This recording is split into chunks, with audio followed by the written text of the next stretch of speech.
In 1910, the Jekyll Island Club was the most exclusive place for the wealthy elite to gather. Separated from the rest of the country both geographically and socially, it was also the birthplace of the plan that spawned the Federal Reserve, which transformed American finance. It was actually a meeting that was supposed to happen at Nelson Aldrich's estate, Warwick, in Rhode Island.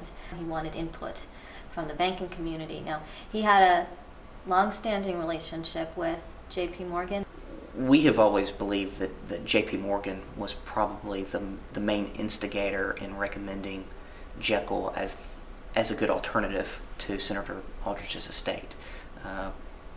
Again, this was a very isolated place where you could go and relax and be out of the public eye. So when the group came down that was collected by Senator Aldrich, you had Frank Vanderlip, who was not the president, but sort of vice president of National City Bank, who worked for James Stillman. You had Paul Warburg. You had Benjamin Strong. You had Davison. You had Andrew Piatt. And those people weren't members of the club. No, they weren't. And that's also one of the reasons that we feel that J.P. Morgan was one of the key people in getting them to Jekyll Island, because since there were no members amongst the group at that time, somebody had to give them permission to come here and give them an official invitation to do so, and alert the staff of the Jekyll Island Club that they were coming. And Aldrich tries to get Washington to approve some version of the Federal Reserve idea that they had banged out here.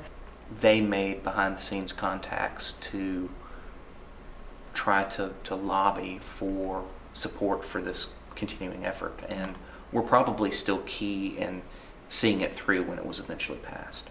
The Federal Reserve Act was signed into law by President Woodrow Wilson on December 23, 1913. Though certain details were altered, it retained the essence of the plan created on Jekyll Island. Over the following years, the club members continued to meet in seclusion to confer with their own class and discuss matters ranging from financing World War I to the crash of 1929 to the Great Depression. By World War II, new generations lost interest in club participation, but while J.P. Morgan and William Rockefeller and James Stillman and their societal equals met there, they were the closest thing to a monarchy that America ever had.